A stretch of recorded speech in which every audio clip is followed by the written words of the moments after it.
तो स्वागत है आप सभी लोगों का हमारे चैनल जीरो मांगा एक्सप्लेन में। तो जीनियस में इसकी एपिसोड 4 की स्टार्टिंग होती है, जहाँ पे दिखाया जाता है कि जो रे होता है वो उन तीनों से सवाल पूछता है कि मुझे बताओ तुम कितनी सारी स्ट्रीट को ओन करते हो। और इस बात को सुन के वो टोपी वाला बच्चा बिल्कुल शांत बैठा होता है। और तभी रे उसके साइड से एक अटैक करता है, जो कि उसके मुंह के पास होके जाता है। तभी वो लड़का बोलता है कि हम तीन स्ट्रीट को ओन करते हैं। तो वे बड़े डरावने अंदाज में पूछता है कि कौन सी, जबकि वो लड़का रोते हुए आंसर करता है कि 23 से लेकर 25 तक। जबकि वे उसके वैसल का कलर देखता है कि डर, एंग्जाइटी इसका मतलब। और तभी वे उसके हाथ पे अटैक करता है और कहता है कि झूठ बोल रहे हो। और इस चीज़ को देख के जो दोनों लड़के होते हैं वो बहुत ज़्यादा डर जाते हैं। और जबकि वो लड़का चिल्लाते हुए कह रहा होता है कि मुझे माफ़ कर दो, मुझे माफ़ कर दो। जबकि वे उस लड़के को निपटा के अगले लड़के के पास आ जाता है और उसको बड़ी डरावने तरीके से पूछता है कि तुम। तो वो लड़का डर के मारे कहता है कि मैं तुमको सब चीज़ बता दूंगा कि हम 14 स्ट्रीट को ओन करते हैं और हमारे पास 52 मेंबर्स हैं सभी। और हमारा जो लीडर है उसका नाम कैजिक है और जो हमारा बेस है वो एक अवेंडेंट फैक्ट्री है। और वो इस बात को कह के अपने सर को झुका देता है। जबकि वे इस बात को सुन के सोच रहा होता है कि 14 स्ट्रीट, ये जितना मैंने सोचा था ये उससे भी बड़ा है। और तभी वे उस लड़के से कहता है कि अपने सिर को ऊपर करो। तो वो लड़का अपने सिर को ऊपर कर लेता है और वे उस लड़के से उसका नाम पूछता है। तो वो बता देता है कि मेरा नाम नीसू है। कि अच्छा नीसू, कि तुम्हारे लीडर ने तुमको क्या ऑर्डर दिए हैं। फिर वो लड़का बताता है कि तुमको जब तक मारना, जब तक तुम अधमरी हालत में ना आ जाओ, और अगर तुम्हारे पास जो भी फूड हो तो उसको ले आओ। और और तभी दिखाया जाता है कि जो उनका चौथा साथी होता है वो उस गाड़ी के ऊपर जाके बैठ जाता है अपने हाथ में एक चाकू लेके। और वो रे पे अटैक करने के लिए तैयार होता है। और जब भी वो लड़का कहता है कि उन्होंने कहा है वो सभी चीज़ें देख रहे हैं। और तभी दिखाया जाता है उस लड़के को जो कि रे पर अटैक करने के लिए उस गाड़ी पर से कूद जाता है। और जब भी रे कहता है अच्छा, और वो अपने अंदर से मैजिक रिलीज करने लग जाता है। अच्छा, तो वो मुझको देख रहा है। और तभी दिखाया जाता है रे की मैजिक की वजह से वहाँ पे धूल उड़ने लग जाती है। और वो जो लड़का कूद के आता है उसको कुछ दिखाई नहीं देता और वो सोचने लग जाता है कि अचानक से यहाँ हवा कैसे आ गई। और जब भी वो सोच रहा होता है कि जो डस्ट है यहाँ पे वो मेरी आंखों में जा रही है। और तभी दिखाया जाता है दो अटैक जो उसके ऊपर आके लैंड करते हैं। आ जाता है वो लड़का, वो वहीं गिर जाता है और वो अपने मुंह से खून खांसने लग जाता है। और जबकि रे उसके पास जा और वो उस लड़के के बालों को पकड़ते हुए बड़ी डरावने अंदाज में कहता है कि वही नहीं है जो सभी चीज़ें देख रहा है। और जब भी दिखाया जाता है उस लड़के की हालत जो कि बहुत ज़्यादा बुरी होती है। और सीन कट के दिखाया जाता है सुबह का, जहाँ पे वे उन स्ट्रीट पे घूमते हुए सोच रहा होता है। जैसा कि सेक्टर 3 में था, ऐसे ही यहाँ सेक्टर 49 में मैजिक के बारे में कोई नहीं जानता। और मैंने यहाँ पे आके सुना है कि जो बुक्स होती हैं वो बंडल है पेपर का, और जिनके अंदर हर एक तरह की इंफॉर्मेशन लिखी हुई है। अगर उसमें हर एक तरह की इंफॉर्मेशन लिखी हुई है तो उसमें मैजिक के बारे में ज़रूर कुछ ना कुछ होगा। और तभी दिखाया जाता है कोई लड़का जो कहता है कि तुम। और दिखाया जाता है वो तीन लड़के होते हैं, जिनमें से उनका बीच वाला लड़का कहता है क्या तुम हमारे साथ आ सकते हो, और हम तुमसे यहाँ कोई फाइट करने नहीं आए हैं, तो आराम से थोड़ा कूल डाउन हो जाओ।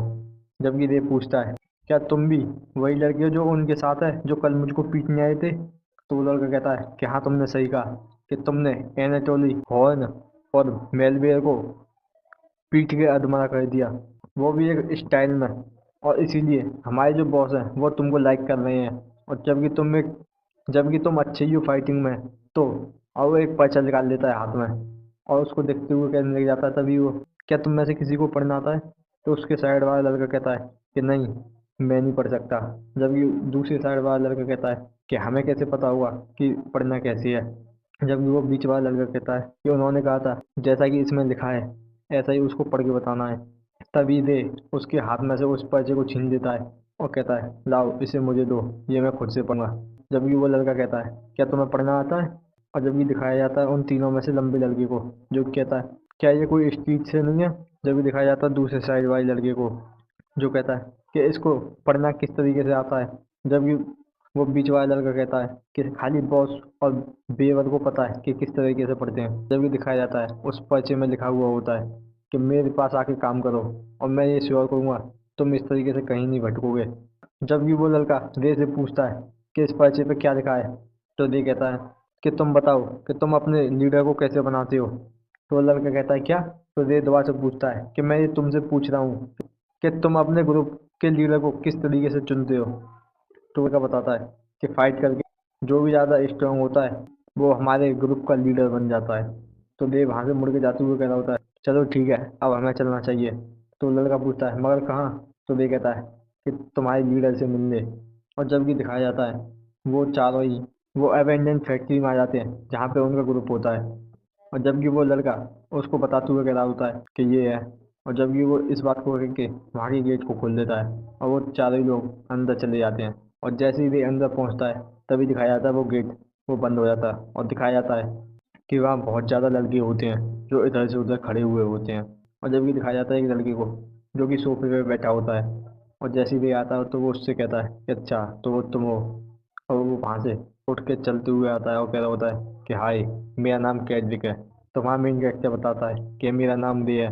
और तभी रे को कुछ चीज़ सेंस होती है और वो इस चीज़ को देख के शौक हो जाता है। क्या होता है क्या खाया जाता है कैजिक के हाथ की रिंग जिसमें से बहुत ज़्यादा माना ओवरफ्लो कर रहा होता है।